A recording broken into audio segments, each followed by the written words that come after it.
اعوذ باللہ من الشیطان الرجیم بسم اللہ الرحمن الرحیم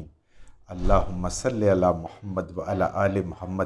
اللہ جل شانہ کا بے حساب کرم احسان اس ذات کا کہ جس نے ایک دفعہ پھر قرآن مجید سمجھنے کے لیے یہاں پہ ہمیں اکٹھا کر دیا۔ آج ہم انشاءاللہ دوسرا پارہ سورہ بقرہ کی آیت نمبر 218 سے آگے اپنا سبق شروع کریں گے۔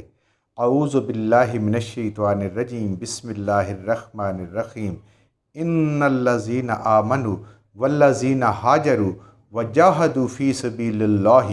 اولئک یرجون رحمت اللہ واللہ غفور الرحیم۔ ان الذین آمنوا، بے شک وہ لوگ جو ایمان لائے۔ الحمدللہ ہم بھی اس میں شامل ہیں اور ہمارے سے پہلے ایمان لانے والے، اور جب آنے والی لوگ اس قرآن کو پڑھیں گے تو وہ بھی جب پڑھیں گے یا ایھا الذین آمنوا تو وہ بھی اس میں شامل ہو گئے۔ اللہ کی ذات ان لوگوں سے مخاطب ہے جو ہم لوگ قرآن پڑھنے والے، قرآن سمجھنے والے۔ ایمان والا کون ہوتا ہے؟ جو اقرار باللسان، زبان سے اقرار کرتا ہے، کس کا؟ لا الہ الا اللہ محمد الرسول اللہ، و تصدیق بالقلب، اور اپنے دل سے اس پہ یقین رکھتا ہے۔ اشہد ان لا الہ الا اللہ وحدہ لا شریک لہ و اشہد ان محمدا عبدہ و رسولہ۔ یہ ہے ایمان والے۔ والذین ہاجروا، اور وہ لوگ جنہوں نے ہجرت کی۔ مکہ سے مدینہ ہجرت اللہ کی طرف سے فرض تھی، اور پھر بعد میں اس فرض کو ساقط کر دیا گیا تھا۔ جو بھی ہجرت نہیں کرے گا وہ دائرہ اسلام سے خارج ہوگا، سوائے ان لوگوں کے جو اللہ نے ایکسیپشن بتائی تھی کہ کوئی ایسا عورت ہے، کوئی ایسی کوئی عورت ہے، کوئی مرد ہے کہ جس کو ممکن نہیں کہ وہ ہجرت کر سکے، وہ اتنا کمزور ناتوان ہے کہ اس کو روک لیا گیا، اس کو راستے کا نہیں پتہ، اس کے پاس سواریاں میسر نہیں ہیں، ان کے علاوہ باقی جس کے بھی بس میں تھا ہجرت یہ فرض تھی۔ وجاہدوا فی سبیل اللہ، جاہدوا لفظ جہاد سے بنا ہے۔ جہاد جب قتال کے معنوں میں آتی ہے تو اس میں یہ ہے کہ مسلمان اپنے سیلف ڈیفنس میں اپنے دین کے لیے لڑ سکتے ہیں، کسی پہ آگے بڑھ کے حملہ آور نہیں ہو سکتے کسی بھی صورت میں۔ تو جاہدوا کا مطلب ہوتا ہے اللہ کے راستے میں سخت محنت کرنا۔ اب آپ خود دیکھیں، فجر کے لیے اٹھنا گرمیاں ہوں یا سردیاں ایک مشکل کام ہے، تو جو لوگ فجر کے لیے اٹھتے ہیں، جن کو اللہ کی ذات توفیق دیتی ہے، وہ اپنے نفس کے ساتھ جہاد کرتے ہیں، شیطان کے ساتھ جہاد کرتے ہیں۔ روزے رکھنے مشکل کام ہے، خاص طور پہ گرمیوں کے، تو جو لوگ اللہ کی توفیق سے روزے رکھتے ہیں وہ اپنے نفس کے ساتھ، اپنے شیطان کے ساتھ جہاد کرتے ہیں۔ اللہ کے راستے میں مال خرچ کرنا انسان کے لیے مشکل ہوتا ہے۔ جو یہ اللہ کے راستے میں مال خرچ کرتے ہیں، زکوٰۃ دیتے ہیں، نفلی صدقات دیتے ہیں، یہ ایک مشکل کام ہوتا ہے۔ یہ ساری چیزیں اللہ کے راستے میں سخت محنت کرنا۔ اسی طرح دین سیکھنے کے لیے بھی بڑی محنت کی ضرورت ہے، بڑی کنسنٹریشن کی ضرورت ہے، اس کے لیے وقت دینا پڑتا ہے، بعض دفعہ مال بھی لگانا پڑتا ہے۔ یہ سارے کے سارے دین کی دعوت اور تبلیغ کا کام کرنا، اس کو دوسروں تک پہنچانا اور دوسروں کو یہ سکھانا، یہ بھی ایک مشکل کام ہے، یہ جہاد ہے۔ تو انسان جان، مال، وقت، رزق جو اللہ نے نعمتیں دی ہوئی ہیں، اور علم اگر اللہ نے دیا تو دوسروں تک جو پہنچانا ہے، یہ سب کے سب جہاد ہیں۔ حج کرنا ایک بذات خود جہاد ہے، انسان اس پہ خرچ بھی کرتا ہے، تکلیفیں بھی برداشت کرتا ہے، سفر میں بھی ہوتا ہے، مرضی کی زندگی بھی نہیں ہوتی،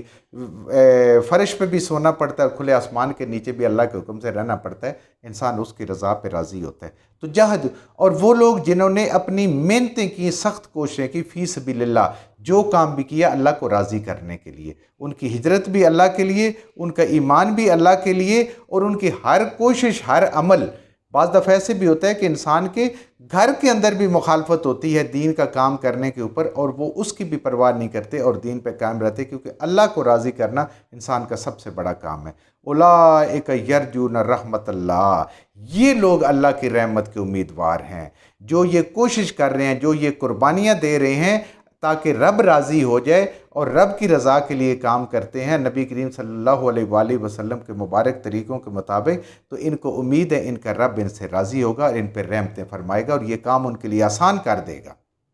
واللہ غفور الرحیم، بے شک اللہ کے راستے میں کوششیں کرنے والا، ہجرت کرنے والا، ایمان لانے والا، اللہ کی ذات ان کے لیے بخشیں اللہ کی کھلی ہوئی ہیں، اور اللہ کی رحمتیں ان پہ ہیں، رحیم، بہت نہایت مہربان ہے اللہ ان کے اوپر، اور اللہ ان کو بخشنے والا ہے۔ یسألونک، اے نبی کریم صلی اللہ علیہ وآلہ وسلم آپ سے سوال کرتے ہیں، عن الخمری، شراب کے بارے میں، والمیسر اور جوئے کے بارے میں۔ اب یہ پہلا حکم آ رہا ہے شراب کا۔ اس ٹوٹل قرآن میں 4 آیات میں شراب کے بارے میں، شراب کی حرمت کے بارے میں، اس کے حرام ہونے کے بارے میں اللہ کی ذات نے کہا ہے۔ تو اے نبی کریم صلی اللہ علیہ وسلم آپ سے شراب کے بارے میں سوال کرتے ہیں۔ خمر اصل میں شراب نہیں ہے، خمر کا مطلب ہوتا ہے خمار میں آ جانا۔ جب انسان کی سوچنے سمجھنے کی صلاحیت ختم ہو جاتی ہے، کسی بھی چیز سے وہ ایسا کوئی نشہ کرتا ہے، ایسی کوئی چیز استعمال کرتا ہے کہ جس سے انسان کو اور حیوان میں کوئی فرق نہیں رہتا، کیونکہ ایک عقل کی فرق ہے، سوچ کا فرق ہے۔ جب اس کے اندر اچھائی اور برائی کی تمیز نہیں رہتی، جس کو اگر ہم کھلے الفاظ میں کوئی بھی ایسا نشہ کرے کہ اس کو اپنے ماں کی اور بہن کی اور اپنی بیوی کی بھی پہچان نہیں رہتی، اس کو خمر کہتے ہیں۔ جو بھی نشہ ہوتا ہے کہ انسان اس وقت انسانیت سے گر کے حیوان پہ چلا جاتا ہے، تو ہر اس چیز کو خمر کہا جاتا ہے جو انسان کی عقل کو مار دینے والی ہے۔ اس کے بارے میں آپ سے سوال، والمیسر اور جوئے کے بارے میں سوال کرتے ہیں۔ جوا جو ہے یہ اور شراب دونوں اللہ کی ذات سے، اللہ کی رحمت سے دور کرنے والی چیزیں ہیں۔ یہ دونوں اللہ کی رحمت سے دور کرتے ہیں۔ اور جوا کیا ہے؟ جیسے خمر وہ ہے کہ جو انسان کی عقل مار دے، اس کی سوچنے سمجھنے کی صلاحیت ختم کر دے، یعنی اذان ہو تو اس کو پتہ نہیں ہے، نماز کا وقت اس کو پتہ نہیں ہے، رشتوں کو اس کو پہچان نہیں ہے، اس کو پتہ نہیں ہے کہ کس طریقے سے کسی سے بات کرنی ہے، تو وہ خمر میں آتا ہے، ہر وہ چیز جو اس میں لے ہے۔ اور جوا وہ چیز ہوتی ہے، ضروری نہیں کہ انسان کسی مخصوص جگہ پہ بیٹھے، کسی جگہ پہ جائے، آپ کسی بھی کام کے لیے اگر ہار اور جیت سامنے رکھ کے وہاں پہ کوئی چیز لگاتے ہیں، مال لگاتے ہیں کہ ہارنے والا یہ دے گا، جیتنے والا یہ دے گا، وہ ہارے گا تو وہ کرے گا، اس طرح کرے گا، یہ گھر میں بیٹھے آپ کریں یا کسی جگہ پہ بیٹھ کر کریں یا سارے اکٹھے ہو کر مل کریں یا انفرادی طور پہ آج کل آسان ہے، انسان موبائل سے نیٹ ورک میں آپس میں مل جاتے ہیں اور وہ کرتے ہیں، یہ سب کے سب اللہ کی ذات کیا کہہ رہی ہے ان کے بارے میں؟ قل، اے نبی کریم صلی اللہ علیہ وسلم، خمر اور میسر، جوئے اور شراب کے بارے میں، نشاور چیزوں کے بارے میں آپ صلی اللہ علیہ وسلم فرما دیجئے، فیہما اسمن، اس کے اندر گناہ ہے، ان دونوں کے اندر گناہ ہے، کبیرن، بڑا گناہ، کبیرن، بڑا گناہ ہے، گناہ عظیم ہے، گناہ کبیرہ ہے، ومنافع للناس، اور اس میں منافع بھی ہے کچھ لوگوں کا۔ منافع کیا ہے؟ جوا ہے، کتنے لوگ اس پہ لگاتے ہیں اور ایک بندے کے پاس چلا جاتا ہے، اس کو تو فائدہ ہو گیا، لیکن کتنے لوگوں کا نقصان ہو گیا، کتنے گھروں کا نقصان ہو گیا، وہ جو کام مال کسی اچھی جگہ پہ لگنا تھا وہ غلط جگہ پہ لگ گیا۔ اور اسی طریقے سے شراب کے بارے میں تو اتنی بڑی حرمت آئی ہے کہ شراب کو بنانے والا یعنی کشید کرنے والا، اس کو بیچنے والا، اس کو خریدنے والا، اس کا نفع کھانے والا، اس کی تجارت کرنے والا، اس کے کاغذات لکھنے والا کہ اگر کوئی چیز کہیں پہ لکھت پڑھ رسید جیسے بناتے ہیں، سب کے سب جو ہیں وہ اللہ کی ذات فرما رہی ہے کہ یہ اس گناہ کبیرہ میں اسی طریقے سے شامل ہیں، اور اس کی کمائی کھانے والے ایسی حرام کمائی ہے جیسے باقی چیزیں نجس ہیں۔ تو یہ ساری کی ساری چیزیں، دونوں چیزیں اللہ کی ذات فرما رہی ہے کہ ان کے اندر گناہ بہت بڑا ہے، یہ گناہ کبیرہ کے کام ہے، لیکن تھوڑے سے لوگوں کا منافع بھی۔ اللہ کی ذات اگلی آیات میں انشاءاللہ اس سے زیادہ مزید وضاحت سے کھول کے بنائے گی۔ وَإِسْمُهُمَا، اور ان دونوں میں گناہ ہے، اکبرو، بہت بڑا، یعنی پہلے بھی اللہ کی ذات نے کہا اسمن کبیرن، اور اسی آیت میں اللہ کی ذات دوبارہ فرما رہی ہے وَإِسْمُهُمَا اکبرو، کہ گناہ جو ہے وہ بہت بڑا ہے ان دونوں میں، وَمِن نَفْعِهِمَا، اور ان دونوں میں فائدہ بھی ہے۔ ظاہر ہے جو کما رہا ہے، اس کی کمائی کھا رہا ہے، جو اس کا بزنس کر رہا ہے، جو اس کو کشید کر رہا ہے، جس نے کوئی فیکٹری لگائی ہوئی ہے، جو اس کو سرو کر رہا ہے، پلا رہا ہے، کر رہا ہے، سب کا ان کو کچھ مال تو مل رہا ہے، یہ منافع تو ہے، لیکن یہ دنیا کا منافع، اور دنیا کی ہر منافع جو ہے وہ بہت حقیر ہے آخرت کے مطابق۔ کیوں کہ دنیا میں یہ شراب والا اور خمر والا اور جوا کرنے والا، جوا کھیلنے والا یا اس میں ملوث ہونے والا، وہ آخرت میں اپنا بہت بڑا نقصان کر رہے ہیں، اور سارے کے سارے، جیتنے والا بھی اتنے ہی خسارے میں اور ہارنے والا بھی اتنے ہی خسارے میں ہے۔ تو اللہ کی ذات فرما رہی ہے کہ ان کے اندر کچھ نفع ہے، لیکن نفع کم ہے، دنیا کا نفع ہے، آخرت کا نقصان بہت زیادہ ہے۔ وَيَسْأَلُونَكَ، اور سوال کرتے ہیں آپ سے نبی کریم صلی اللہ علیہ وآلہ وسلم، ماذا ينفقون، کہ کیا خرچ کریں۔ صحابہ کرام کو بڑا شوق تھا کہ اللہ کے راستے میں خرچ کرنے میں،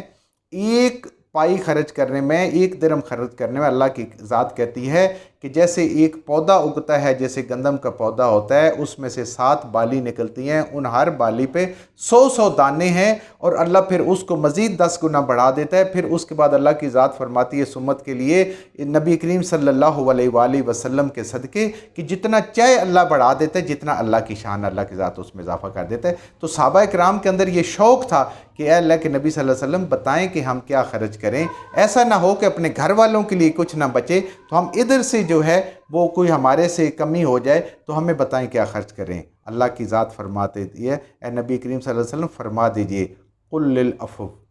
جو بھی ضرورت سے زیادہ ہے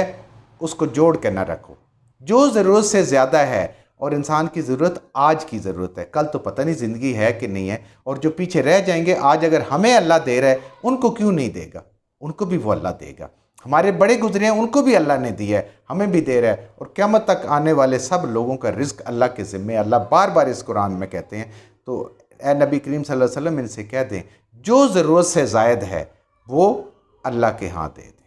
جو حاجت سے زائد ہے وہ اللہ کے راستے میں خرچ کر دیں۔ اور خرچ کرنے کا اللہ نے طریقہ بتایا نا، سب سے پہلے اس خرچ کے مستحق آپ کے والدین ہیں، پھر قریبی عزیز رشتہ دار ہیں، پھر مساکین ہیں، یتیم ہیں، مہمان ہیں، مسافر ہیں، سارے اللہ کی ذات نے بار بار ان کا بتایا، آگے بھی انشاءاللہ اور ذکر آئے گا۔